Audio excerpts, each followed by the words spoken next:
তো সুপ্রিয় শিক্ষার্থী বন্ধুরা, আজকে আমরা কেমিস্ট্রি ফার্স্ট পেপারের চতুর্থ অধ্যায় অর্থাৎ রাসায়নিক পরিবর্তন চ্যাপ্টারের সেকেন্ড পার্ট টুকু নিয়ে আলোচনা করব। তো রাসায়নিক পরিবর্তন অর্থাৎ কেমিক্যাল চেঞ্জ চ্যাপ্টারের প্রথম অংশটুকু আমরা এর আগের ভিডিওতে কভার করেছি। এখন হচ্ছে আমরা সেকেন্ড পার্ট টুকু নিয়ে আলোচনা করব।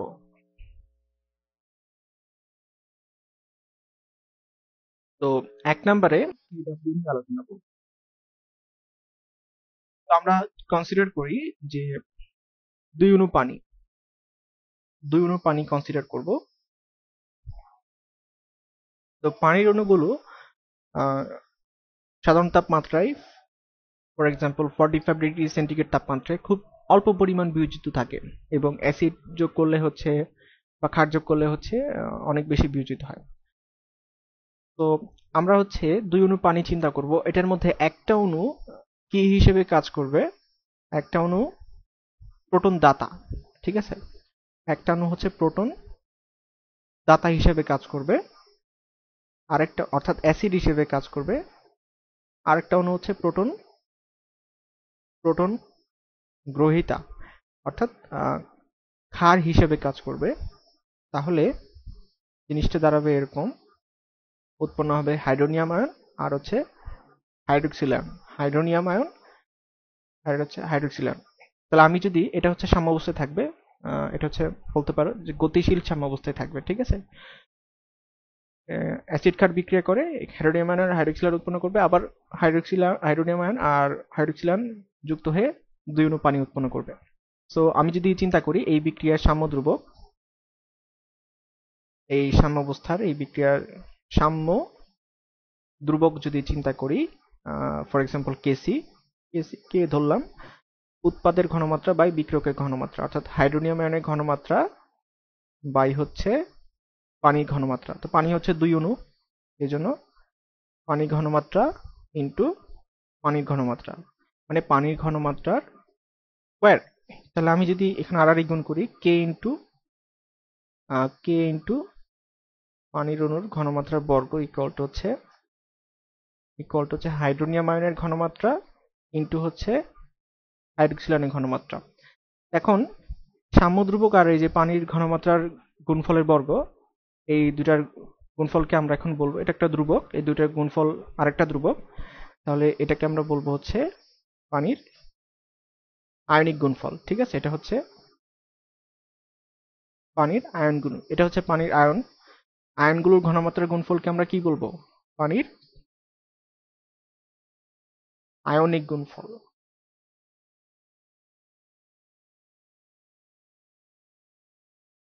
পানির আয়নিক গুণফল।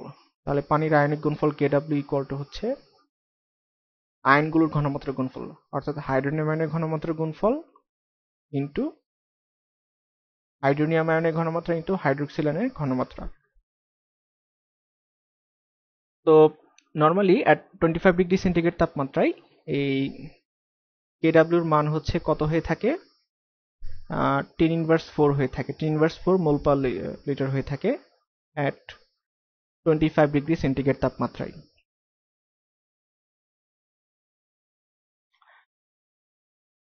এটা হচ্ছে যে কোনো দ্রবণের প্রয়োজনীয় প্রযোজ্য, অ্যাসিডিক দ্রবণ হোক, বেসিক দ্রবণ হোক, এটা যে কোনো দ্রবণের জন্য প্রযোজ্য। কিন্তু আমি যদি ফর এক্সাম্পল শুধু পানির জন্য চিন্তা করি, হ্যাঁ, ফর ওয়াটার এট 25°C, আমরা বলতে পারি যে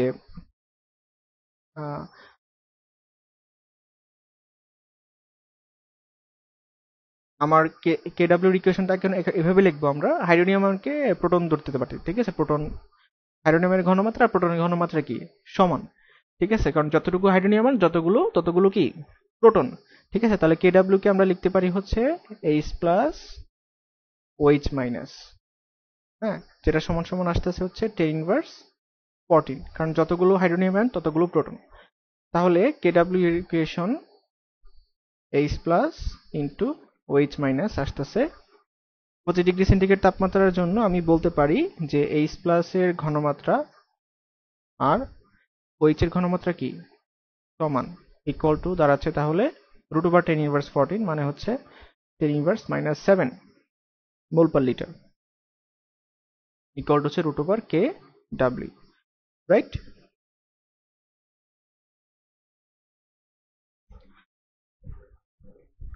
এখন আমরা জানি যে কোন দ্রবণে পিএইচ কিভাবে নির্ণয় করতে হয়। কোন দ্রবণে পিএইচ মানে হচ্ছে ওই দ্রবণে হাইড্রোজেনের ঘনমাত্রার ঋণাত্মক লগারিদম, ওই দ্রবণে হাইড্রোজেনের ঘনমাত্রার ঋণাত্মক লগারিদম। আর পিএইচ বলতে বুঝি ওই দ্রবণে হাইড্রোক্সিলের ঘনমাত্রার ঋণাত্মক লগারিদম, রাইট?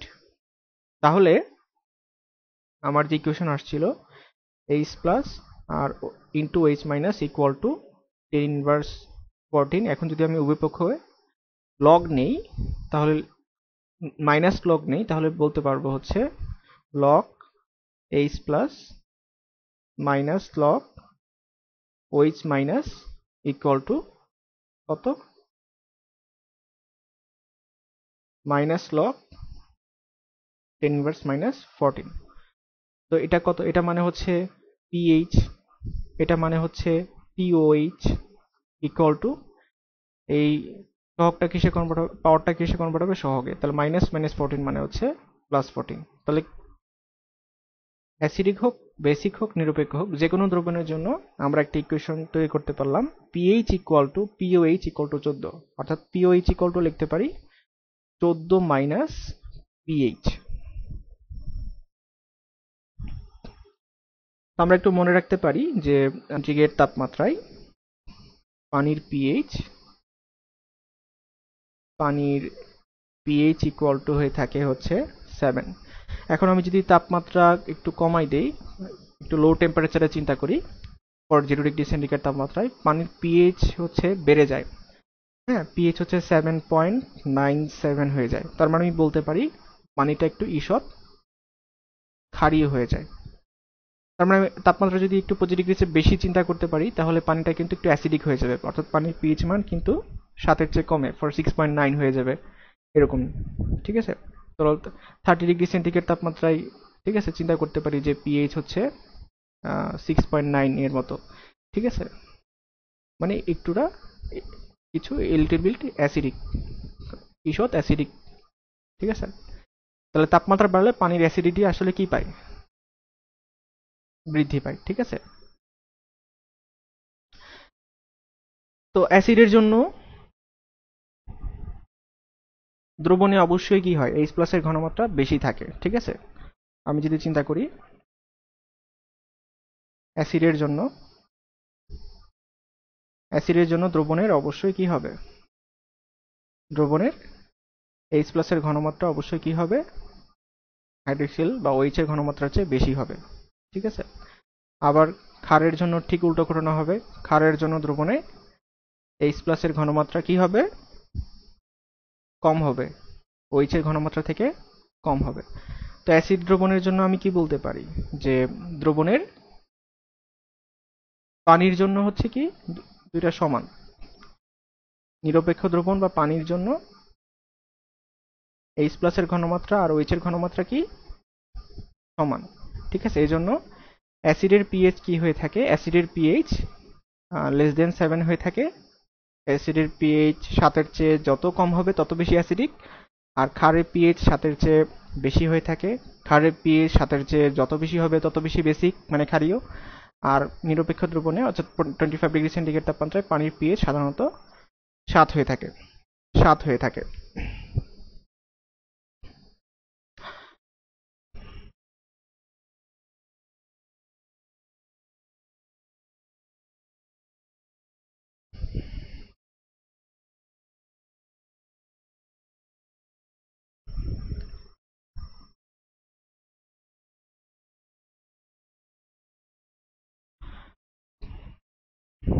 আচ্ছা, চিন্তা করি, আমরা জানি কোনো একটা দ্রবণ অ্যাসিডিক বেসিক যেটাই হোক, এইচ প্লাস আর ওএইচ এর ঘনমাত্রার গুণফল কত?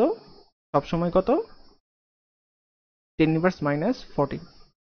যদি আমার এইচ প্লাস এর ঘনমাত্রা দিয়ে বলে ওএইচ এর ঘনমাত্রা বের করতে, তাহলে আমি এইভাবে বের করতে পারি OH minus equal to 10 inverse 14 divide by H plus এর ঘনমাত্রা। আবার কোন একটা দ্রবণের যদি পিএইচ দিয়ে দেয়, পিওএইচ বের করতে বলে, আমি তখন সেম সূত্রর একটু লগারিদম নিয়ে যে সূত্রটা, অর্থাৎ পিএইচ, হ্যাঁ, pH plus pOH equal to 14, তাহলে পিওএইচ ইকুয়াল টু হচ্ছে 14 মাইনাস পিএইচ, এই সূত্র ব্যবহার করতে পারি। আচ্ছা, তো আমাদের 2 নম্বরে টাইপটাতে আমরা আলোচনা করব হচ্ছে বিভিন্ন দ্রবণের পিএইচ নির্ণয় নিয়ে। বিভিন্ন দ্রবণের পিএইচ নির্ণয় নিয়ে, বিভিন্ন দ্রবণের পিএইচ নির্ণয় নিয়ে। আচ্ছা, তো টাইপ 1-এ আমরা যে ম্যাথটা নিয়ে আলোচনা করব সেটা হচ্ছে শক্তিশালী অ্যাসিডের পিএইচ নির্ণয়। ঠিক আছে, শক্তিশালী অ্যাসিডের পিএইচ নির্ণয়। আমাকে যদি বলে যে 0.1 মোলার, মোলার মানে হচ্ছে মোল পার লিটার, HCl এর পিএইচ কত, তাহলে আমি প্রথমে হচ্ছে চিন্তা করব যে পিএইচ মানে কি, কোন একটা দ্রবণের, এখানে অ্যাসিডিক দ্রবণ, ঠিক আছে, কোন একটা দ্রবণের, আমি কখনো অ্যাসিড বলবো না, বলবো কি দ্রবণ, কোন একটা দ্রবণের হাইড্রোজেনের ঘনমাত্রার ঋণাত্মক লগারিদম। তাহলে আমি যদি এই দ্রবণে হাইড্রোজেনের ঘনমাত্রা চিন্তা করি, যে HCl দ্রবণে কি হয়, সম্পূর্ণভাবে বিয়োজিত হয়, ঠিক আছে, উৎপন্ন হবে H প্লাস আয়ন আর হচ্ছে Cl মাইনাস আয়ন।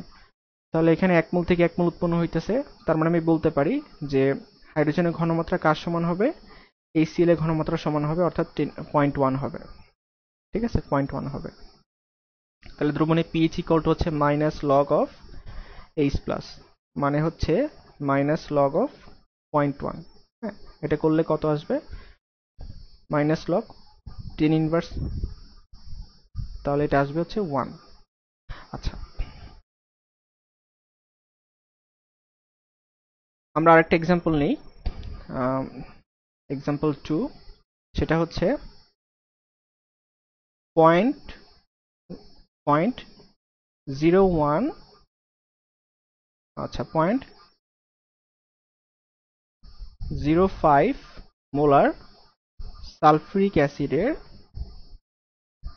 পিএইচ কত। আচ্ছা, তো সবার যেটা ভুল হয়, এখানে হাইড্রোজেনের ঘনমাত্রা বের করতে ভুল হয়। সালফিউরিক অ্যাসিডকে শক্তিশালী অ্যাসিড, এরা কি করবে, জলীয় দ্রবণে সম্পূর্ণভাবে বিভাজিত হবে, বিভাজিত হয়ে কি করবে, 2 মোল H প্লাস আর হচ্ছে 1 মোল সালফেট আয়ন উৎপন্ন করবে। তাহলে আমি বলতে পারি যে H প্লাস এর ঘনমাত্রা সালফিউরিক অ্যাসিডের ঘনমাত্রার দ্বিগুণ, কারণ এখানে 1 মোল থেকে 2 মোল H প্লাস উৎপন্ন হয় বা প্রোটন উৎপন্ন হয়। তাহলে 2 ইন্টু, এখানে দেওয়া আছে কার ঘনমাত্রা, সালফিউরিক অ্যাসিডের ঘনমাত্রা, তাহলে 2 ইন্টু 0.05, তাহলে কত আসবে, 0.1।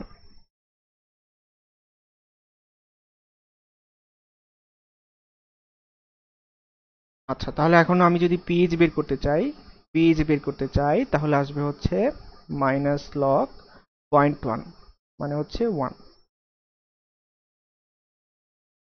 আবার আরেকটা এক্সাম্পল নেই, সেটা হচ্ছে ফসফরিক অ্যাসিডের পিএইচ বের করতে বলছে, পয়েন্ট 0.01 মোলার ফসফরিক অ্যাসিডের পিএইচ কত, H3PO4 ফসফরিক অ্যাসিড।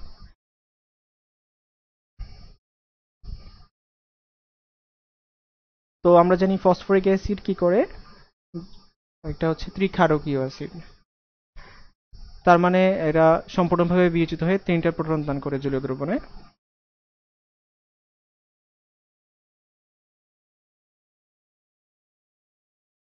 তাহলে আমি বলতে পারি H প্লাস এর ঘনমাত্রা ফসফরিক অ্যাসিডের ঘনমাত্রা কয় গুণ, 3 গুণ।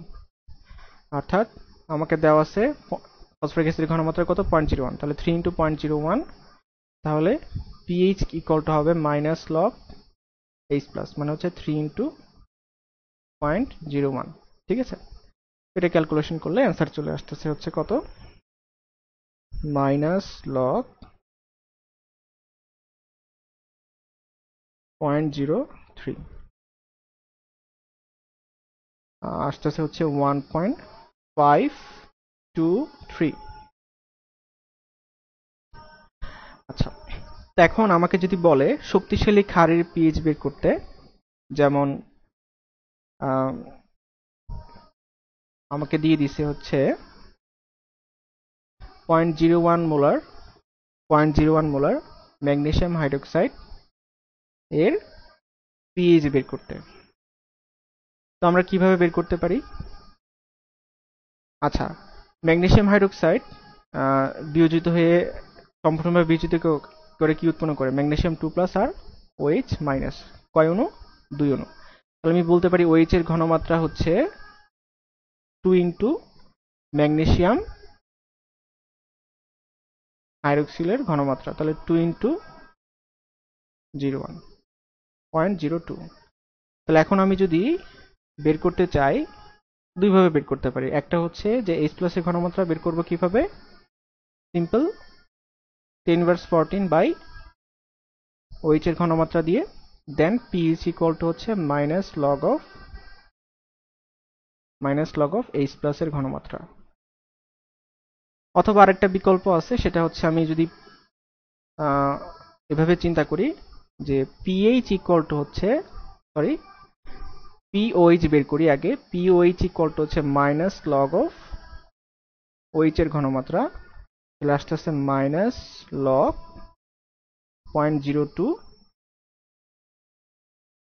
মাইনাস লগ 0.02 আসতেছে হচ্ছে এটা 1.7 এর কাছাকাছি। তাহলে পিএইচ ইকুয়াল টু, আমরা জানি পিএইচ আর ওএইচ মিলে 14 হয়, তাহলে pH equal two 14 minus POH, তাহলে আসতেছে 14 থেকে 14 মাইনাস 1.7, 12.3। 14 মাইনাস 1.7 ইকুয়াল টু হচ্ছে 12.3।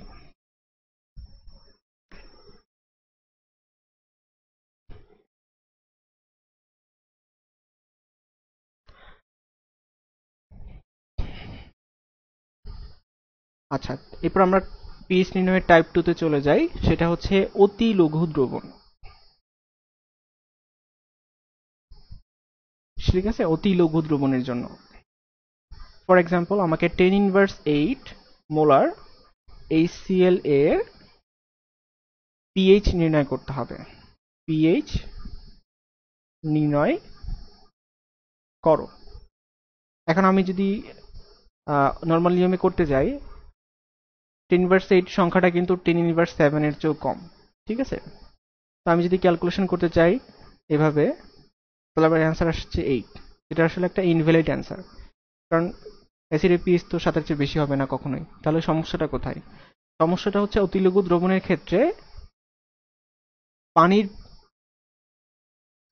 পানি থেকে যে পরিমাণ প্রোটন আসে সেটাও যোগ করতে হয়। ঠিক আছে, আমি যদি চিন্তা করি এটা হচ্ছে HCl এর দ্রবণ, তাহলে এখানে কিন্তু HCl বিয়োজিত হয়ে কি উৎপন্ন করে? H+ আর OH মাইনাস। ঠিক আছে, আবার কি হয়? পানিও কিন্তু বিয়োজিত হয়। ঠিক আছে, পানিও কিন্তু বিয়োজিত হয়ে কি উৎপন্ন করে? H+, ঠিক আছে, H+ আর OH মাইনাস উৎপন্ন করে, রাইট? তাহলে H+টা আসলে দুইটা থেকে আসতেছে, অ্যাসিডিক দ্রবণের পিএইচ দুইটা থেকে আসতেছে, পানি থেকেও আসতেছে।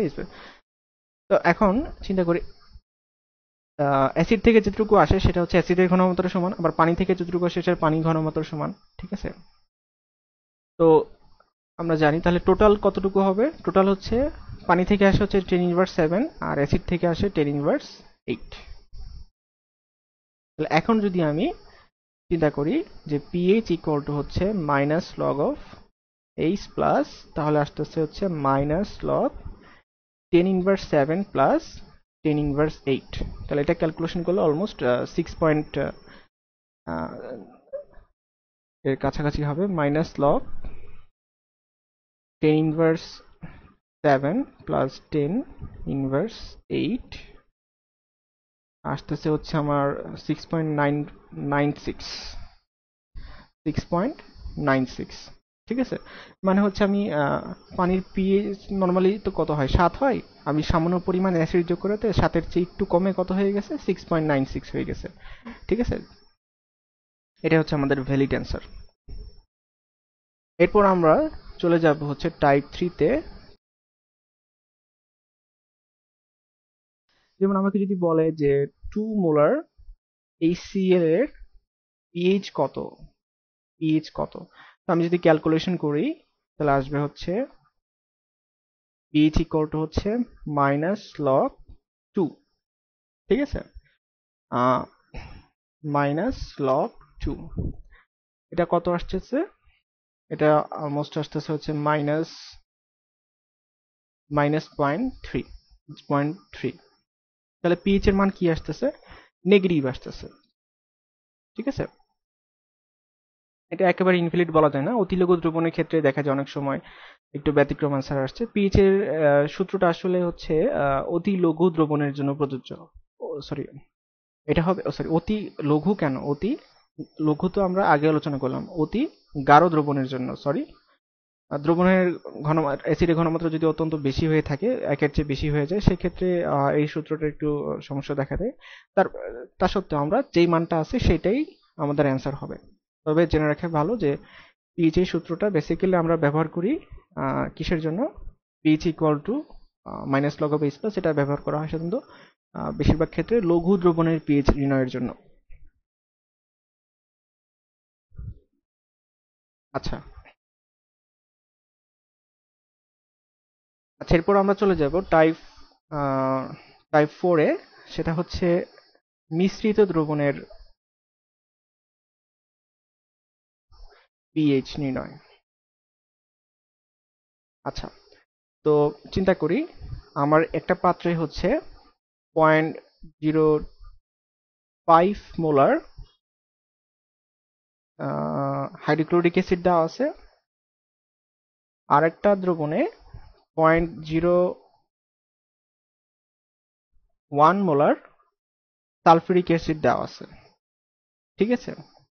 তাহলে আমাকে এখন বের করতে হবে যে এই দ্রবণ দুটাকে যদি আমি মিশ্রিত করি, আমি ধরলাম এটা হচ্ছে 250 ml, এটা হচ্ছে 250 ml, আর এটা হচ্ছে 300 ml। আমি যদি এখন এই দ্রবণ দুটাকে মিশ্রিত করি, তাহলে মিশ্রিত দ্রবণের পিএইচ কত, মিশ্রিত দ্রবণের আয়তন, মিশ্রিত দ্রবণের পিএইচ আমাকে ক্যালকুলেশন করতে হবে। আচ্ছা, এটা যদি আমি বুঝতে চাই তাহলে আমাকে একটা মোল সংখ্যার সাথে ঘনমাত্রার সম্পর্কটা বুঝতে হবে।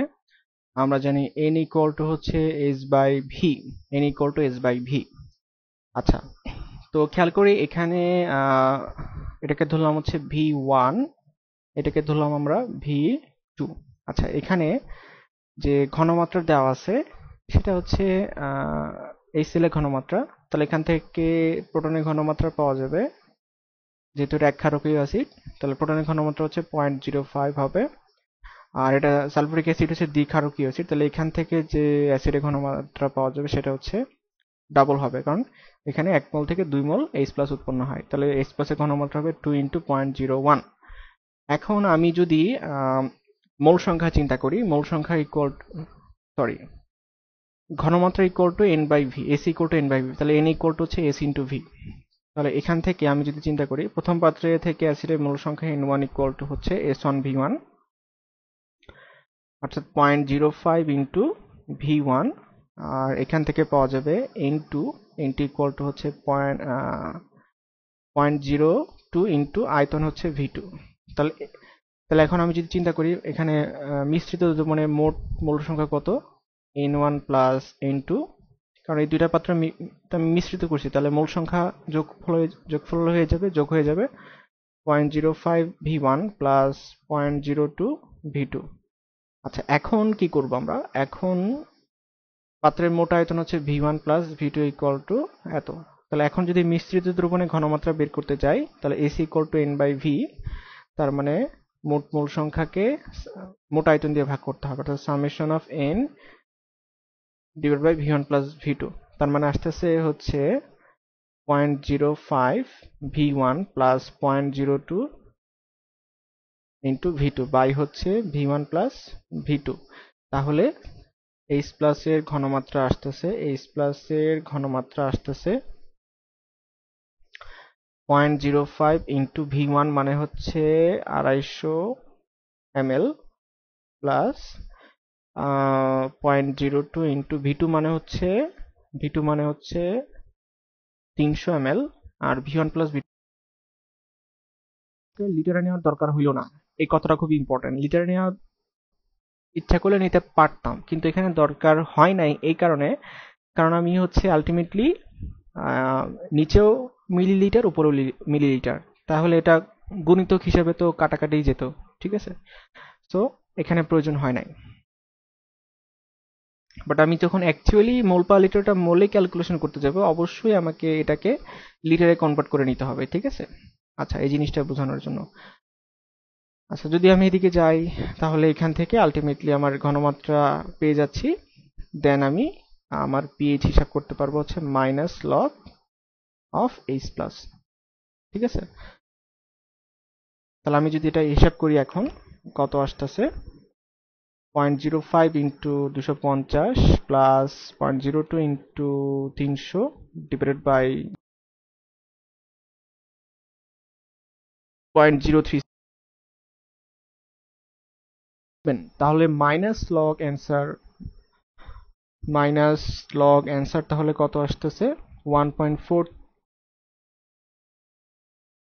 তাহলে মিশ্রিত দ্রবণের পিএইচ হচ্ছে 1.4।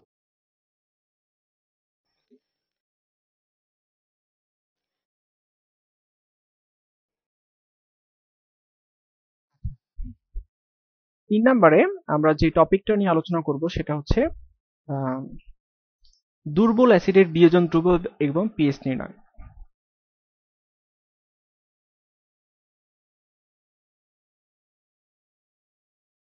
দুর্বল অ্যাসিডের জন্য বিয়োজন ধ্রুবক কে এবং পিএইচ নির্ণয়। শক্তিশালী অ্যাসিডগুলো দ্রবণে হচ্ছে সম্পূর্ণভাবে বিয়োজিত হয়, কিন্তু দুর্বল অ্যাসিড যেমন ethanoic acid CH3COH, ethanoic acid জলীয় দ্রবণে সম্পূর্ণভাবে বিয়োজিত হয় না, আংশিক বিয়োজিত হয়, অর্থাৎ কিছু পরিমাণ অবিয়োজিত অবস্থা থাকে। তো এটাকে আমরা রাসায়নিক সাম্যাবস্থার সাথে দেখাতে পারি, যে একটা উভমুখী বিক্রিয়ার সাথে দেখাতে পারি যে CH3COH ভেঙে কি উৎপন্ন হয়, H প্লাস আর হচ্ছে ইথানোট আয়ন CH3CO মাইনাস, ঠিক আছে। এটাকে আমরা একটা উভমুখী বিক্রিয়ার সাহায্যে দেখাতে পারি। তো আমি ধরে নিলাম যে প্রাথমিক অবস্থায় টাইম টি ইকুয়াল টু 0-তে ইথানোয়িক অ্যাসিডের ঘনমাত্রা হচ্ছে, প্রাথমিক অবস্থায় ঘনমাত্রা হচ্ছে C ধরে নিলাম। টাইম টি ইকুয়াল টু 0-তে এটার ঘনমাত্রা হচ্ছে C, এবং কোনো ইথানোয়িক H প্লাস ছিল না, কোনো ইথানোট আয়নও ছিল না। আমি ধরে নিলাম যে অ্যাসিডের বিয়োজন মাত্রা হচ্ছে আলফা। অ্যাসিডের বিয়োজন মাত্রা হচ্ছে আলফা। আচ্ছা, তাহলে আমি বলতে পারি এখানে পাত্রের আয়তন যদি 1 লিটার ধরি, তাহলে এখানে কয় মোল আছে, সি মোল আছে। তাহলে আলফা মানে হচ্ছে 1 মোল থেকে বিয়োজিত হয় আলফা পরিমাণ, তাহলে সি মোল থেকে বিয়োজিত হয় সি আলফা পরিমাণ, ঠিক আছে। তাহলে এখান থেকে বিয়োজিত হবে সি আলফা পরিমাণ। তাহলে এটা যদি সি আলফা পরিমাণ বিয়োজিত হয়, এখানে উৎপন্ন হবে সি আলফা পরিমাণ H প্লাস, আর এখানে উৎপন্ন হবে সি আলফা পরিমাণ। তাহলে আমি এখন যদি সাম্যাবস্থায় চিন্তা করি, ইকুইলিব্রিয়াম স্টেটে কতটুকু, এটা দুটাকে যোগ করলে আসতেছে সি ইন্টু 1 মাইনাস আলফা, এই দুটোকে যোগ করলে আসতেছে সি আলফা, এই দুটোকে যোগ করলে আসতেছে সি সি আলফা। তাহলে আমি যদি এখন সাম্যাবস্থায়, এটা তো সরাসরি ঘনমাত্রা দেওয়া আছে তাই না, এটা হচ্ছে লিটার, যেহেতু আমি পাত্রের আয়তন 1 লিটার ধরছি, ঠিক আছে, পাত্রের আয়তন যেহেতু 1 লিটার ধরে নিয়েছি, তো আলটিমেটলি আমার এটা কি চলে আসছে, ঘনমাত্রা চলে আসছে, রাইট। ঠিক আছে, পাত্রের আয়তন ধরে আমি ঘনমাত্রা সহ চিন্তা করছি, ঠিক আছে। তাহলে এটা হচ্ছে সাম্যাবস্থা, আমি কি পেয়ে গেছি, ঘনমাত্রা পেয়ে গেছি, ঠিক আছে। তো এখন আমি যদি চিন্তা করি আমার অ্যাসিডের ক্ষেত্রে বিয়োজন ধ্রুবক কে ইকুয়াল টু হবে উৎপাদ বাই বিক্রিয়ক অ্যাসিডের সাম্যাবস্থায় উৎপাদের ঘনমাত্রা বাই বিক্রিয়কের ঘনমাত্রা। এখন আমি যদি মান বসাই তাহলে এটা আসবে হচ্ছে, এটা তো সি আলফা মিলে হচ্ছে সি স্কোয়ার আলফা স্কোয়ার হয়ে যাবে, আর নিচে হচ্ছে C into one minus alpha. তো আলটিমেটলি কাটাকাটি গিয়ে থাকতেছে alpha square C one minus alpha. এখন আলফার মানটা খুবই ছোট, দ্যাটস এ ওয়ান মানে আলফাকে আমরা, ঠিক আছে, আলফার মানটা খুবই অ্যাপ্রক্সিমেটলি জিরোর কাছাকাছি, তাহলে ওয়ান মাইনাস আলফাটা অ্যাপ্রক্সিমেটলি ওয়ানের কাছাকাছি হবে, ঠিক আছে। মানে এক থেকে আমি যদি 0.0001 বি করি তাহলে অ্যাপ্রক্সিমেটলি একই থাকে, ঠিক আছে, এটাই বুঝাইছে। তাহলে আমি এটাকে অ্যাপ্রক্সিমেটলি বলতে পারি কে ইকুয়াল টু হচ্ছে আলফা স্কোয়ার সি। তাহলে এটা এখন আমাদের আলোচনার বিষয় যে K equal to alpha square C, ঠিক আছে। আলফা হচ্ছে অ্যাসিডের বিয়োজন ধ্রুবক, সি হচ্ছে অ্যাসিডের ঘনমাত্রা, আর কে হচ্ছে সাম্য ধ্রুবক বা অ্যাসিডের বিয়োজন ধ্রুবক। আচ্ছা, এখন আমি যদি অ্যাসিডের ঘনমাত্রা বের করি সাম্যাবস্থায়, সেটা হচ্ছে সি আলফা। সাম্যাবস্থায় অ্যাসিডের ঘনমাত্রা হচ্ছে এইচ প্লাস, এইচ প্লাসের ঘনমাত্রা হচ্ছে আলফা সি বা সি আলফা। সি আলফা, এখন আলফা ইকুয়াল টু কত আসতেছে? আলফা ইকুয়াল টু আসতেছে root over K A by C. তাহলে আমি যদি এখানে আলফার ভ্যালু বসাই তাহলে আসবে হচ্ছে root over K A into C, root over K A into C. তাহলে আমি যদি আবার ইকুয়েশন গুলো লিখি, দুর্বল অ্যাসিডের ক্ষেত্রে দুর্বল অ্যাসিডের ঘনমাত্রা যদি সি হয় এবং বিয়োজন মাত্রা যদি আলফা হয়, তাহলে আমি বলতে পারি বিয়োজন ধ্রুবক কে ইকুয়াল টু হচ্ছে alpha square C, alpha equal to হচ্ছে root over K by C. আবার হাইড্রোজেন আয়নের ঘনমাত্রা আসতেছে হচ্ছে আলফা সি ইকুয়াল টু হচ্ছে root over K into C. তাহলে এবার বলি যে দুর্বল অ্যাসিডের ক্ষেত্রে পিএইচ কত হবে?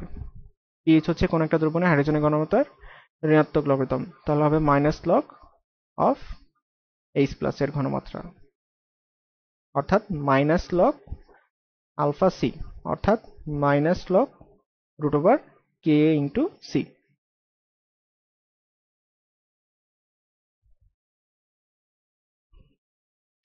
আচ্ছা, আমরা একটা এক্সাম্পল নেই। যেমন আমি চিন্তা করি ইথানিক অ্যাসিড দেওয়া আছে, আমাকে বের করতে হবে যে 0.1 মোলার ইথানোয়িক অ্যাসিড এর পিএইচ কত, এটা আমাকে বের করতে হবে। তো খেয়াল করি যে আমাদেরকে দেওয়া আছে অ্যাসিডের বিয়োজন ধ্রুবক হচ্ছে 1.8 ইন্টু 10 ইনভার্স 5, ঠিক আছে। তো এটা মনে রাখতে পারেন, যেটা সবসময় ইথানিক অ্যাসিডের বিয়োজন ধ্রুবক 1.8 ইন্টু 10 ইনভার্স 5, এটা হচ্ছে মোস্ট কমন। তাহলে আমি বলতে পারি সি এর ভ্যালু দেওয়া আছে কত? 0.1। তাহলে পিএইচ ইকুয়াল টু হচ্ছে minus log of root over K into C, অর্থাৎ minus log root over K এর মান হচ্ছে 1.8 ইন্টু 10 ইনভার্স 5 আর সি এর মান হচ্ছে 0.1। তো ক্যালকুলেশন করে দেখি কত আসছে। Minus log root over 1.8 into 10 inverse 5 into 0.1 কত আসে? 2.87। তাহলে আমরা শিখে গেলাম কিভাবে দুর্বল অ্যাসিডের পিএইচ বের করতে হয়। 2.87।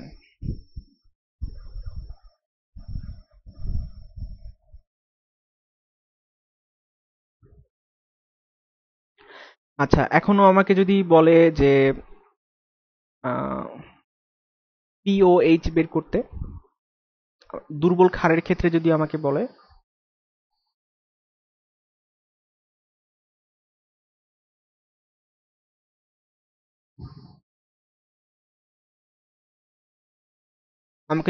যে দুর্বল ক্ষারের ঘনমাত্রা দেওয়া আছে সি এবং বিয়োজন ধ্রুবক বিয়োজন মাত্রা দেওয়া আছে হচ্ছে আলফা, তাহলে আমি বলতে পারি ক্ষারের বিয়োজন দ্রব্যক হচ্ছে কেবি। কেবি ইকুয়াল টু হচ্ছে সেম ইকুয়েশন আসবে alpha square C. Alpha equal to আসবে তাহলে root over Kb by C, এবং ক্ষারের ক্ষেত্রে আসবে ওইচ। ওইচ মাইনাসের ঘনমাত্রা ইকুয়াল টু হচ্ছে alpha into C equal to root over Kb into C. তার মানে পিওএইচ আসবে হচ্ছে minus log root over Kb into C.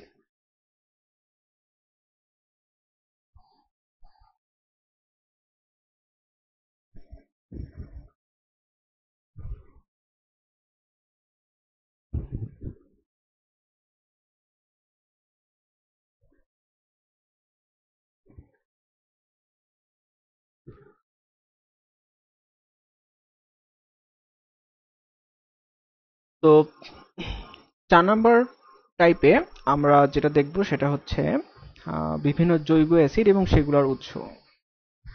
আহ,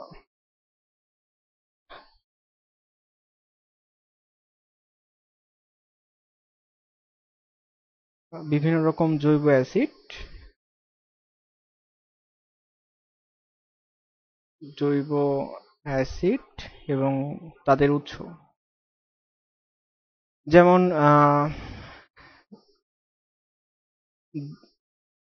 দই থাকে হচ্ছে নাইট্রিক অ্যাসিড। আমি বলতে পারি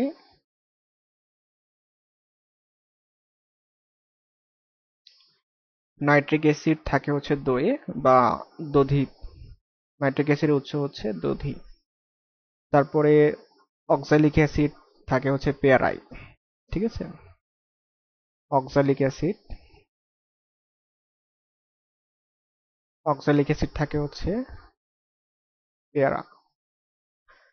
তারপরে হচ্ছে লেবুতে থাকে হচ্ছে সাইট্রিক অ্যাসিড। সাইট্রিক অ্যাসিড থাকে হচ্ছে লেবুতে। তারপরে টার্টারিক অ্যাসিড থাকে হচ্ছে আঙুরে। টার্টারিক অ্যাসিড থাকে হচ্ছে কোথায়? আঙুরে। তারপর হচ্ছে ম্যালিক অ্যাসিড থাকে হচ্ছে আপেলে।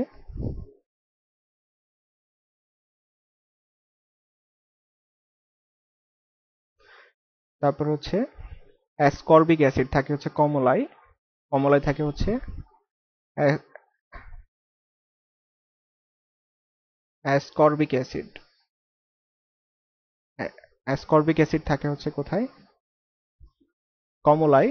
তারপর হচ্ছে পিঁপড়ায় থাকে হচ্ছে ফর্মিক অ্যাসিড। পিঁপড়াতে পাওয়া যায় হচ্ছে ফর্মিক অ্যাসিড।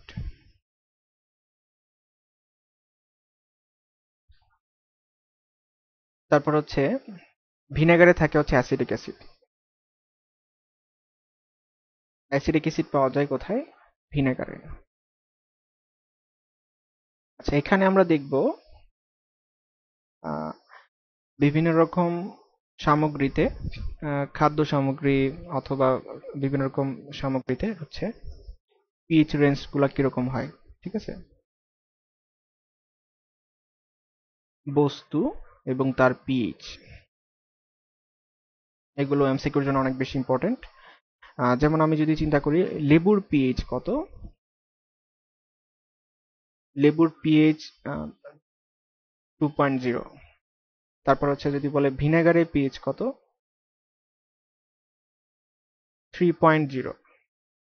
তারপর হচ্ছে বৃষ্টির পানির পিএইচ কত,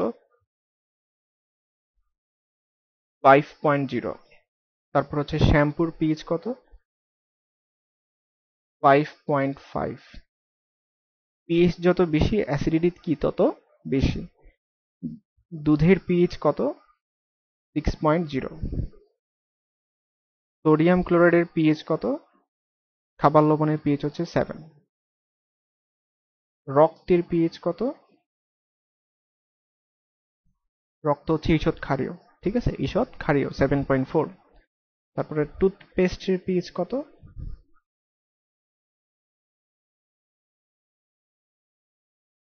8.0। চুনের পানির পিএইচ কত, চুনের পানির পিএইচ হচ্ছে 10.0।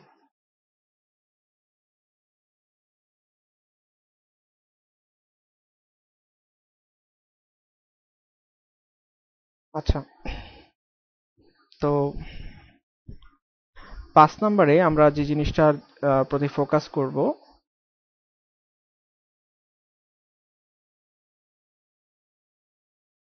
সেটা হচ্ছে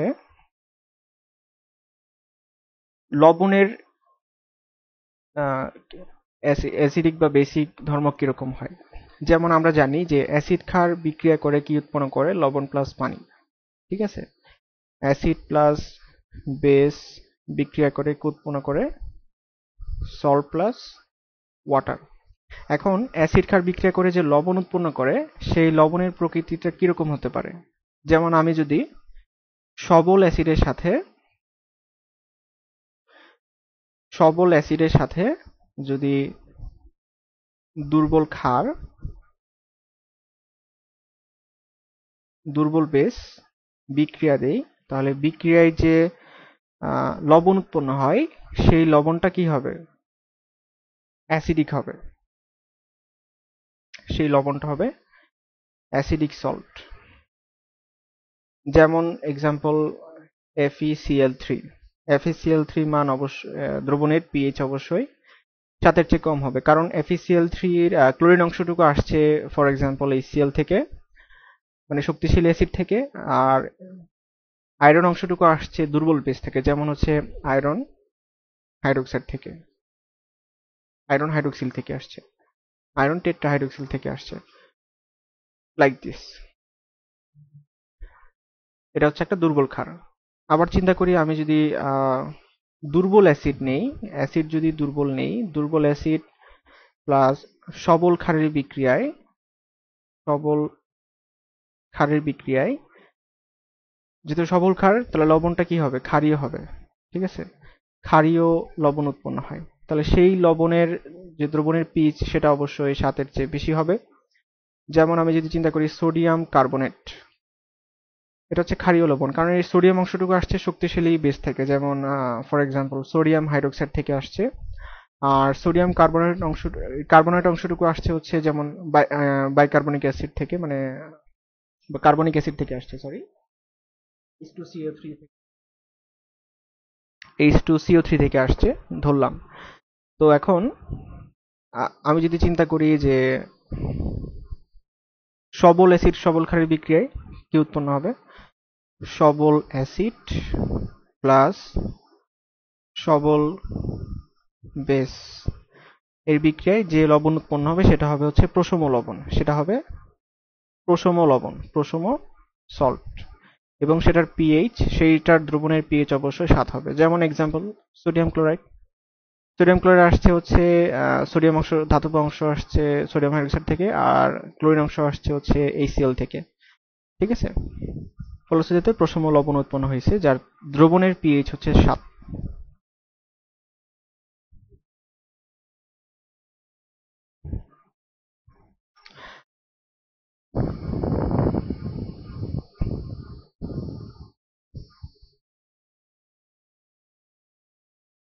আচ্ছা, 6 নম্বরে আমরা যে টপিকটা নিয়ে আলোচনা করব সেটা হচ্ছে আমাদের বাফার দ্রবণ। 6 নম্বরে আলোচনা করব হচ্ছে আমরা বাফার দ্রবণ নিয়ে। তো বাফার দ্রবণ হচ্ছে এমন একটা সলিউশন যে দ্রবণে হচ্ছে সামান্য পরিমাণ অ্যাসিড বা ক্ষার যোগ করলে, সামান্য পরিমাণ অ্যাসিড বা ক্ষার যোগে পিএইচ এর মান, পিএইচ এর মানের তেমন কোনো পরিবর্তন হয় না, পিএইচ এর মানের তেমন কোনো পরিবর্তন হয় না। বাফার মানে হচ্ছে বাধা দান করা, অর্থাৎ পিএইচ এর মানের পরিবর্তনকে কি করে, বাধা দেয়। ঠিক আছে, তো বাফার দ্রবণ হচ্ছে দুই রকম হতে পারে। বাফার দ্রবণ দুই রকম হতে পারে, একটা হচ্ছে অম্লীয় বাফার বা অ্যাসিডিক বাফার, অম্লীয় বাফার দ্রবণ, আরেকটা হচ্ছে ক্ষারীয় বাফার দ্রবণ, ক্ষারীয় বাফার দ্রবণ। অম্লীয় বাফার দ্রবণ কিভাবে তৈরি হয়, অম্লীয় বাফার দ্রবণ হচ্ছে দুর্বল অ্যাসিড এবং ওই অ্যাসিডের লবণ এবং এর লবণের কম্বিনেশনে তৈরি হয়। যেমন আমি যদি চিন্তা করি ইথানোয়িক অ্যাসিড CH3COH, তারপর হচ্ছে CH3CONA। ইথানোয়িক অ্যাসিড আর লবণ হচ্ছে সোডিয়াম ইথানয়েড। তো এই দুইটার মিশ্রণে কি হয়, বাফার দ্রবণ তৈরি হয়। ঠিক আছে। দুর্বল অ্যাসিড বা ক্ষারের বৈশিষ্ট্য হচ্ছে এটা জটিল দ্রবণে সম্পূর্ণ বিয়োজিত হয় না। ঠিক আছে, কিছু পরিমাণ অবিয়োজিত অবস্থায় থাকে। ঠিক আছে, এদের এই প্রপার্টির কারণে হচ্ছে এরা বাফার দ্রবণ হিসেবে কাজ করে। তো বাফার দ্রবণ আরেক রকম হইতে পারে ক্ষারীয় বাফার। ক্ষারীয় বাফার তাহলে কিভাবে গঠিত হবে? দুর্বল ক্ষার, এবং এর লবণে মিশ্রণে তৈরি হবে হচ্ছে ক্ষারীয় বাফার। যেমন আমি যদি চিন্তা করি সোডিয়াম হাইড্রোক্সাইড আর হচ্ছে অ্যামোনিয়াম হাইড্রোক্সিল আর হচ্ছে অ্যামোনিয়াম ক্লোরাইড, এই দুইটার মিশ্রণে তৈরি হবে হচ্ছে ক্ষারীয় দ্রবণ। ঠিক আছে, অর্থাৎ এমন একটা দ্রবণ যেটা কিনা অ্যাসিডের পরিবর্তনকে বাধা দেয়। মানে অল্প পরিমাণ অ্যাসিড বা ক্ষার যোগ করলে পিএইচ এর মানের তেমন কোনো পরিবর্তন হয় না।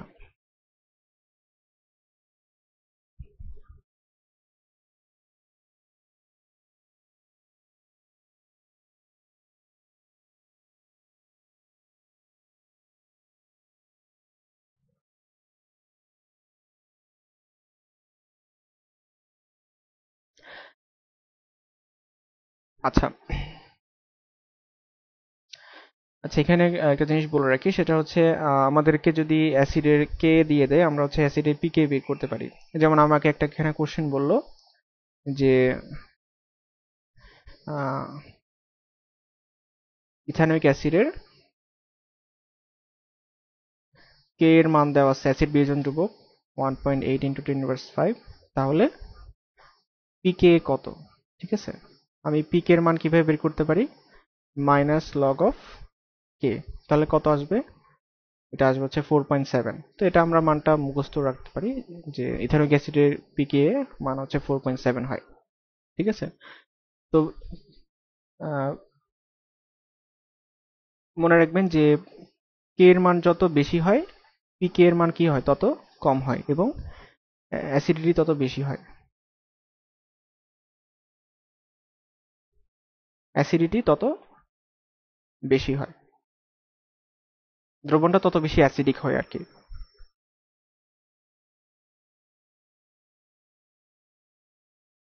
তো আমরা এখন যেটা বের করব হচ্ছে বাফার দ্রবণের পিএইচ নির্ণয় করা শিখব। ঠিক আছে, বাফার দ্রবণের পিএইচ নির্ণয় করা শিখব। বাফার দ্রবণের পিএইচ নির্ণয় করা শিখব। তো বাফার দ্রবণের পিএইচ নির্ণয়ের জন্য আমরা যে সূত্রটা ব্যবহার করব সেটা হচ্ছে হ্যান্ডারসন হ্যাসেলবার্গের সূত্র। আমাদের এখনকার টপিক হচ্ছে দ্রবণের বাফার দ্রবণের পিএইচ নির্ণয়। বাফার দ্রবণের পিএইচ নির্ণয়। আচ্ছা, বাফার দ্রবণের পিএইচ নির্ণয়ের সূত্র হচ্ছে যে পিএইচ ইকুয়াল টু হচ্ছে pKa plus log concentration of salt by concentration of acid. এটা হচ্ছে অ্যাসিডিক সলিউশনের পিএইচ নির্ণয়ের সূত্র। আচ্ছা, এখন আমি যদি চিন্তা করি পাত্রের আয়তন হচ্ছে যদি ভি হয়, ঠিক আছে, পাত্রের আয়তন যদি ভি হয়, তাহলে আমি চিন্তা করি ঘনমাত্রার সূত্র হচ্ছে এসি equal to N by V. তাহলে অ্যাসিডের ঘনমাত্রা হবে হচ্ছে অ্যাসিডের মোল সংখ্যা বাই পাত্রের আয়তন, পিকে প্লাস লগ অ্যাসিডের মোল সংখ্যা বাই এনএস, অ্যাসিডের মোল সংখ্যা এনএস বাই পাত্রের আয়তন ভি। আবার সরি, সল্টের মোল সংখ্যা এনএস বাই পাত্রের আয়তন ভি, আবার অ্যাসিডের মোল সংখ্যা এনএ বাই পাত্রের আয়তন ভি। তাহলে যেহেতু পাত্রের আয়তন সমান, তাহলে ভিবি কাটাকাটি, তাহলে পিএইচ ইকুয়াল টু আসতেছে পিকে প্লাস লগ লবণের মোল সংখ্যা বাই অ্যাসিডের মোল সংখ্যা। ঠিক আছে,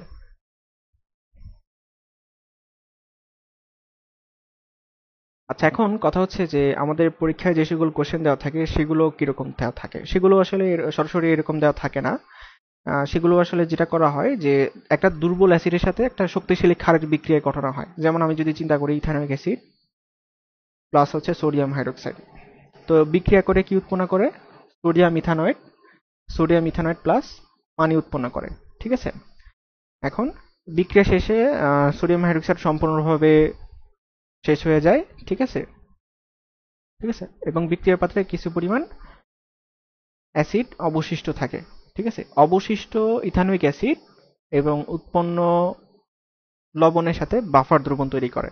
ঠিক আছে, তো আমি এই জন্য চিন্তা করি এরকম জিনিসটা, যে আমি চিন্তা করি আমি অ্যাসিড শুরু করলাম হচ্ছে এ মূল নিয়ে। প্রাথমিক অবস্থায় অ্যাসিডের ঘনমাত্রা হচ্ছে এ প্রাইম এন এ প্রাইম। ঠিক আছে, প্রাথমিক অবস্থায় অ্যাসিডের ঘনমাত্রা হচ্ছে এন এ প্রাইম এবং ক্ষারের ঘনমাত্রা হচ্ছে এনবি। তাহলে এখন আমি যদি চিন্তা করি 1 মোল সোডিয়াম হাইড্রোক্সাইড কয় মোল ইথানিক গ্যাসের সাথে বিক্রিয়া করবে? 1 মোল। তাহলে এনবি মোল, হ্যাঁ এনবি মোল ক্ষার, আমি এভাবে আগে চিন্তা করি 1 মোল বিক্রিয়া করবে কয় মোলের সাথে? 1 মোল তাহলে 1 মোল সোডিয়াম ইথানয়েড এবং 1 মোল পানি উৎপন্ন হবে। এখন আমি যদি এনবি মোল সোডিয়াম হাইড্রোক্সাইড বিক্রিয়া করবে এনবি মোল কিসের সাথে? সোডিয়াম এনবি মোল ইথানিক অ্যাসিডের সাথে, এবং উৎপন্ন হবে এনবি মোল সোডিয়াম ইথানয়েড এবং এনবি মোল পানি। তাহলে আমি চিন্তা করি আমার আগে ছিল হচ্ছে এনএ প্রাইম মোল ইথানোয়িক অ্যাসিড, আর এখন ইথানোয়িক অ্যাসিড অবশ্যই বিক্রিয়া করে ফেলছে এনবি মোল। তাহলে ইথানোয়িক অ্যাসিড কতটুকু অবশিষ্ট আছে? অবশিষ্ট অ্যাসিডের মোল সংখ্যা হচ্ছে গিয়ে আমি বলতে পারি এনএ ইকুয়াল টু হচ্ছে এনএ প্রাইম মাইনাস এনবি, আগে যতটুকু ছিল এখন যতটুকু আছে, রাইট? আচ্ছা, এখন চিন্তা করি যে ক্ষার তো শেষ হয়ে গেছে, এবং তাহলে কতটুকু লবণ উৎপন্ন হয়েছে, এবং উৎপন্ন লবণের মোল সংখ্যা NS ইকুয়াল টু কত? NB। NS equal to NB।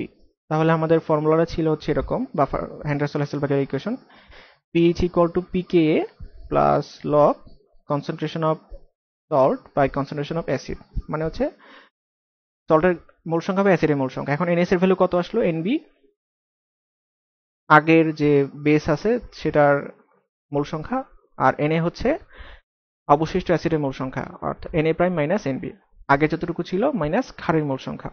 তাহলে আমাদের ফর্মুলা আসতেছে pKa প্লাস log NS মানে হচ্ছে NB ক্ষারের মোল সংখ্যা divided by Na prime minus NB।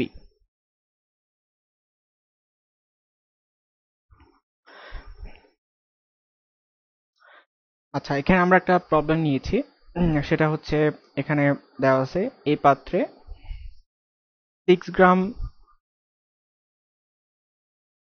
Ethanoic অ্যাসিডের পাত্রের আয়তন, দ্রবণের আয়তন দেওয়া আছে 200 মিলিলিটার, এবং 0.1 মোলার সোডিয়াম হাইড্রোক্সাইডের দ্রবণের আয়তন দেওয়া আছে হচ্ছে 300 মিলিলিটার। এখান থেকে আমাকে বের করতে হবে যে দ্রবণ দুটাকে মিশ্রিত করলে একটা বাফার দ্রবণ প্রস্তুত হবে। ঠিক আছে, ওই দ্রবণের আমাকে পিএইচ বের করতে হবে। ঠিক আছে, আমাকে দিয়ে দিছে যে এখানে অ্যাসিডের বিয়োজন ধ্রুবক, এখান থেকে কে এর মান দিয়ে দিছে হচ্ছে ইথানোয়িক অ্যাসিডের কে হচ্ছে 1.8 ইন্টু 10 ইনভার্স 5। সেখান থেকে আমরা এরকম বের করছিলাম হয়তোবা যে 4.7 হবে পিকে। তাহলে পিকে এর মান হচ্ছে 4.7। আচ্ছা, এখন আমাকে যেটা করতে হবে যে প্রাথমিক অবস্থায় অ্যাসিডের মোল সংখ্যা Na প্রাইম বের করতে হবে। Na প্রাইম হচ্ছে প্রাথমিক অবস্থায় অ্যাসিডের মোল সংখ্যা, এবং প্রাথমিক অবস্থায় ক্ষারের মোল সংখ্যা হচ্ছে NB, ক্ষারের মোল সংখ্যা হচ্ছে NB। এই দুটো ক্যালকুলেশন করলে আসলে আমাদের অ্যান্সার চলে আসবে। তো আমি জানি যে মোল সংখ্যা ইকুয়াল টু হচ্ছে W বাই M, ভর বাই আণবিক ভর। ঠিক আছে, দ্রব্যের ভর বাই আণবিক ভর। তো ইথানোয়িক অ্যাসিডের আণবিক ভর যদি হিসাব করি, কার্বন আছে 2টা, তাহলে 24 প্লাস অক্সিজেন আছে 2টা 32 প্লাস আয়রন আছে 4টা, 60 গ্রাম। ঠিক আছে, Na প্রাইম ইকুয়াল টু হচ্ছে W বাই M, W হচ্ছে 6 গ্রাম আর M হচ্ছে 60 গ্রাম, তাহলে আসতে আসতে 1/10 মানে 0.1 মোল। আর NB দেওয়া আছে কত, 0.1 মোল per লিটার। আবার আমরা জানি n ইকুয়াল টু হচ্ছে এসবি, ঘনমাত্রা ইন্টু পাত্রায়তন। ঘনমাত্রা দেওয়া আছে কত, 0.1 মোলার, ইন্টু 30 ml কে বলতে পারি আমরা 0.3 লিটার, 1000 দিয়ে ভাগ করে, তাহলে 0.1 ইন্টু 0.3 লিটার, তাহলে আসতেছে হচ্ছে কত, পয়েন্ট 0.1 ইন্টু 0.3, 0.03, 0.03 মোল।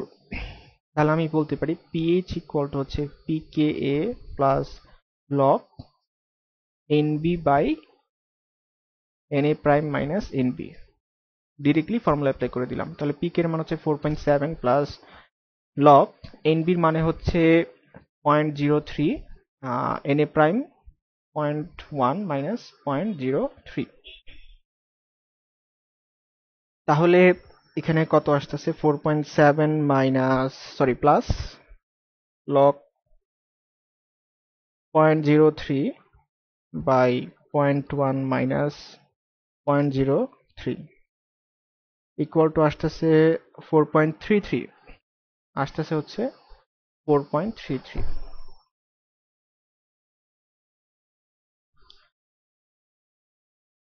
আচ্ছা, এখানে আমরা যদি আগের এক্সাম্পলটা নিই, ফর এক্সাম্পল ইথানিক অ্যাসিডের কথা ধরি। Ethanoic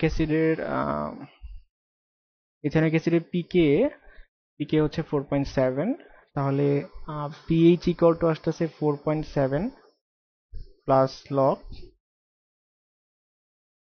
salt by acid. আচ্ছা, এখন আমার যদি চিন্তা করি যে এখানে অ্যাসিডের ঘনমাত্রা যদি বেশি হয়, ঠিক আছে, যদি ফর এক্সাম্পল অ্যাসিডের ঘনমাত্রা যদি সল্টের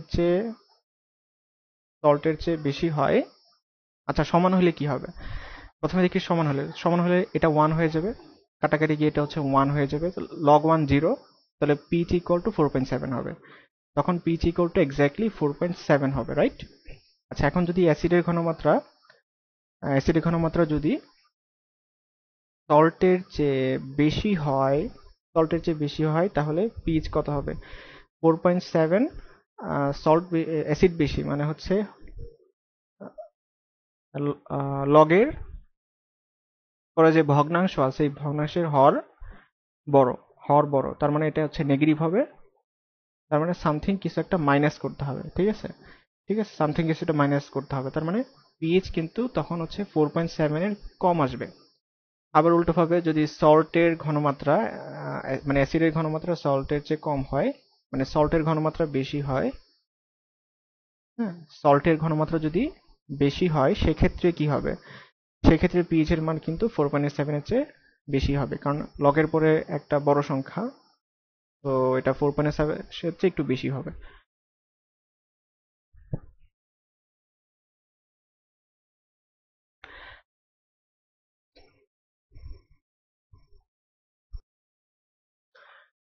তো বাফার সলিউশনের ক্ষেত্রে সল্ট আর অ্যাসিডের অনুপাতের মান 0.1 থেকে 10-এর মধ্যে থাকাটাই ভালো, কারণ এর বেশি অনুপাতের মান খুব বেশি বড় বা খুব বেশি ছোট হয়ে গেলে বাফার সলিউশনের ক্যাপাসিটি কমে যায়, ইফিসিয়েন্সি কমে যায়। আচ্ছা, তো নেক্সটে আমাদেরকে রক্তের বাফার সলিউশন সম্পর্কে জেনে রাখা ভালো, যে আমাদের ব্লাড বা রক্ত যেটা আছে এটাও একটা বাফার সলিউশন হিসেবে কাজ করে, ঠিক আছে। আমরা কোনো অ্যাসিড বা ক্ষারীয় দ্রব্য খেলে হচ্ছে রক্ত নিজে নিজে হচ্ছে এদের পিএইচ কন্ট্রোল করতে পারে, তার মানে রক্ত এক প্রকার বাফার দ্রবণ হিসেবে কাজ করে, ঠিক আছে। হ্যাঁ, যেমন আমরা কোনো অ্যাসিডিক কিছু খেলে খুব তাড়াতাড়ি রক্তের পিএইচ তেমন কোনো পরিবর্তন হয় না, আবার ক্ষারীয় কিছু খেলেও অ্যাসিডের পিএইচ মান খুব বেশি চেঞ্জ হয় না, তাহলে রক্ত আমাদের বাফার দ্রবণ হিসেবে কাজ করে। তো রক্ত বেসিক্যালি হচ্ছে আমাদের বাইকার্বনেট বাইকার্বনেট এবং কার্বনিক অ্যাসিডের বাফার C2CO3, এবং আমাদের রক্তের বাফারের পিএইচ মান হচ্ছে 4.7। আমি যদি ইকুয়েশনটা যদি লিখতে চাই, রক্তের বাফারের ইকুয়েশনটা হচ্ছে এরকম, যে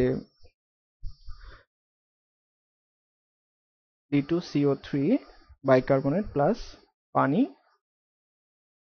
বিক্রিয়া করে উৎপন্ন করে carbonate ion plus hydronium ion.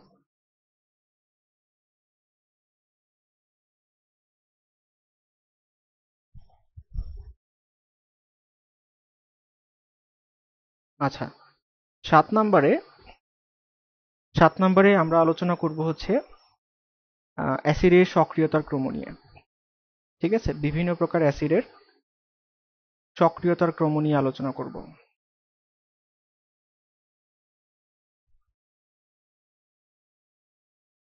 অ্যাসিডের সক্রিয়তার ক্রম, ঠিক আছে।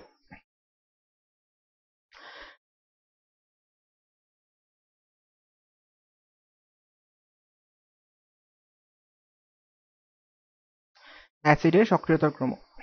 তো আমাদেরকে প্রথমে একটা পয়েন্ট মনে রাখতে হবে যে আমাদের আলোচনায় আমাদের বইয়ে যে সকল অ্যাসিডের নাম উল্লেখ করা আছে এর মধ্যে সবচেয়ে শক্তিশালী অ্যাসিডের নাম হচ্ছে পারক্লোরিক অ্যাসিড, HClO4।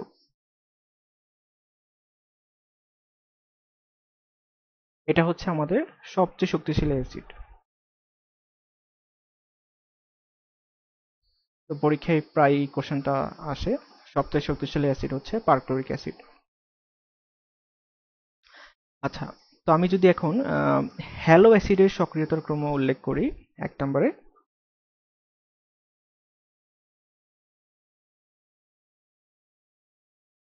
মানে হ্যালোজেন গুলো হচ্ছে fluorine, chlorine, bromine, iodine. Hello acid গুলো হচ্ছে hydrogen iodide, hydrogen iodide, hydrogen bromide, তারপরে হচ্ছে হাইড্রোক্লোরিক অ্যাসিড আর হাইড্রোজেন ফ্লোরাইড। আচ্ছা, এগুলোর মধ্যে হ্যালোসিডের ক্ষেত্রে হ্যালোসিডের সক্রিয়তা নির্ভর করে কার উপর?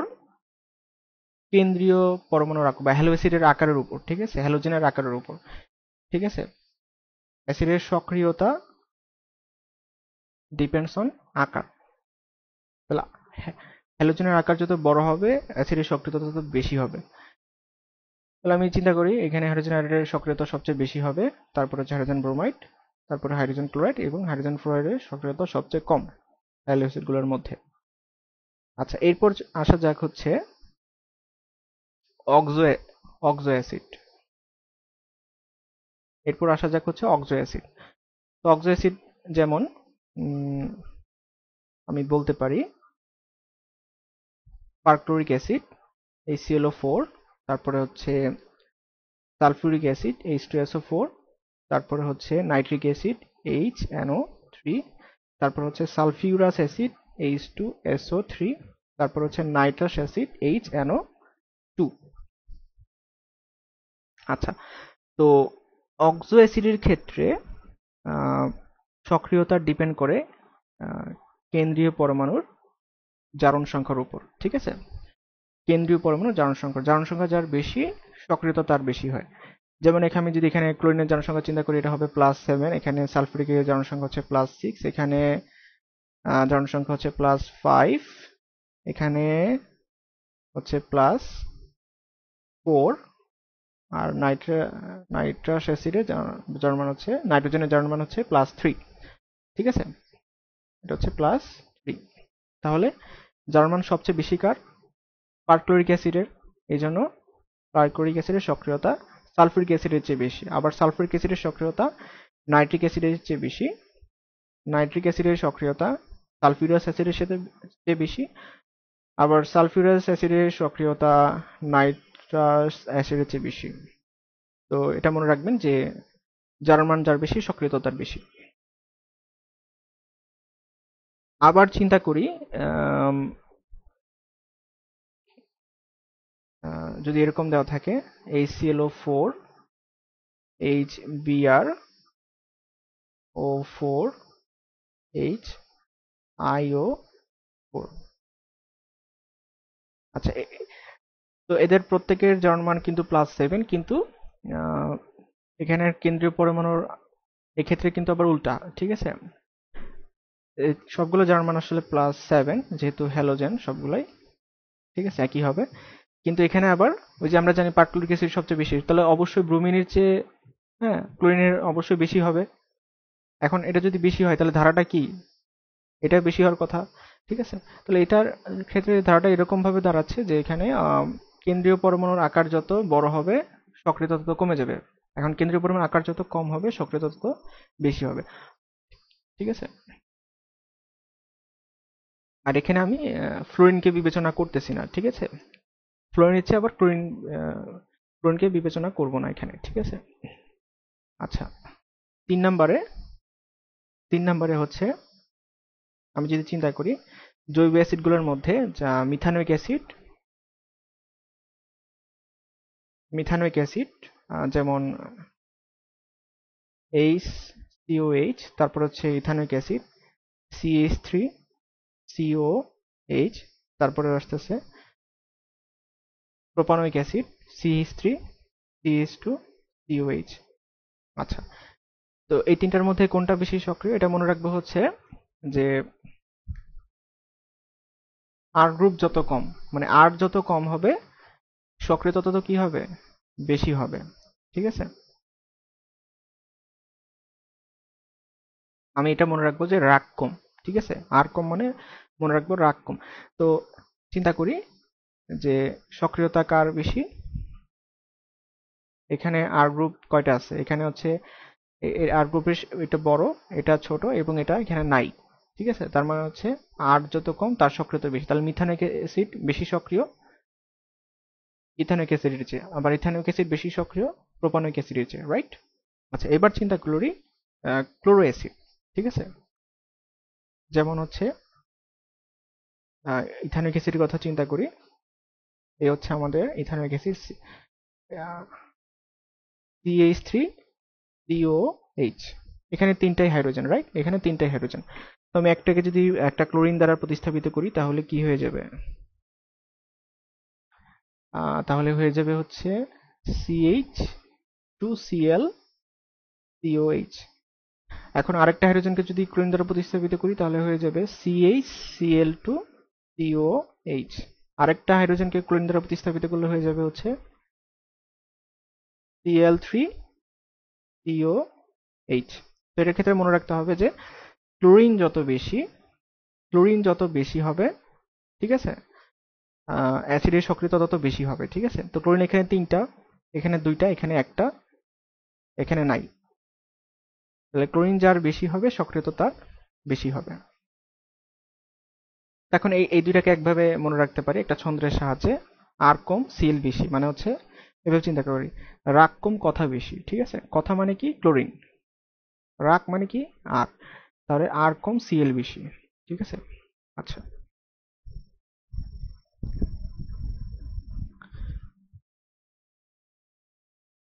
আচ্ছা, এখানে আরেকটা বাদ পড়ছে অক্সো অ্যাসিডের ক্ষেত্রে।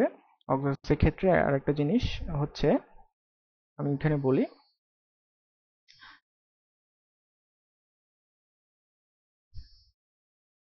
2 নম্বরে অক্সো অ্যাসিডের ক্ষেত্রে যেটা হয়, দুইটা জারণ মান ইকুয়াল হয়ে যায় তখন হচ্ছে আকার দিয়ে চিন্তা করতে হবে, তখন হচ্ছে আকার দিয়ে চিন্তা করবে, আকার যার ছোট হবে চার্জ ডেনসিটি তার বেশি হবে, ঠিক আছে। এখানে বলে রাখি জারণ মান যদি সমান হয় তখন হচ্ছে আকার চিন্তা করতে হবে, আকার যত ছোট হবে চার্জ ডেনসিটি তত বেশি হবে এবং অ্যাসিডিটি তত বেশি হবে। যেমন হচ্ছে HNO3 আর হচ্ছে H3 নাইট্রিক অ্যাসিড আর হচ্ছে H3PO4 ফসফরিক অ্যাসিড। আচ্ছা, এখানে জারণ মান যদি চিন্তা করি এখানেও +5 নাইট্রোজেনের, আর এখানে ফসফরাসের জারণ মান এটাও +5, কিন্তু নাইট্রোজেনের এবং ফসফরাস কার আকার ছোট, নাইট্রোজেনের আকার ছোট, ঠিক আছে। এখানে নাইট্রোজেনের আকার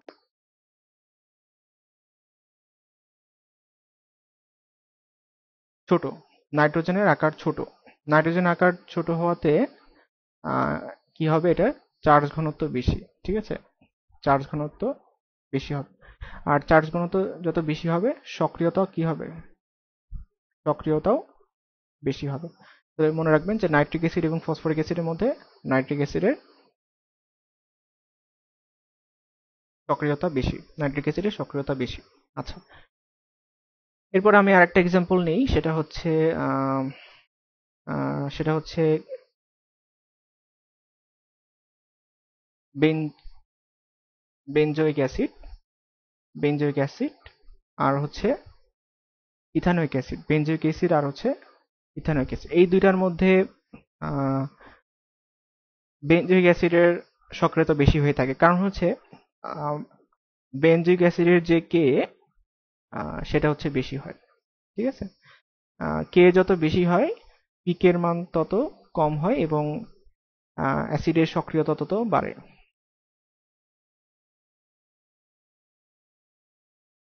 অ্যাসিডের সক্রিয়তা তত বেশি হয়।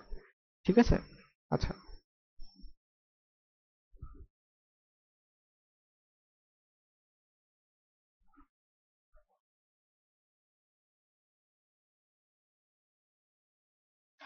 আচ্ছা, আমাদের পার্ট 2 এর আলোচনা এই পর্যন্তই। আমরা হচ্ছে আহ, আমাদের বাকি অংশটুকু হচ্ছে আমাদের আহ, এই চ্যাপ্টারের রাসায়নিক বিক্রিয়া চ্যাপ্টারের রাসায়নিক পরিবর্তন চ্যাপ্টারের পার্ট 3 তে আলোচনা করব। ধন্যবাদ সবাইকে।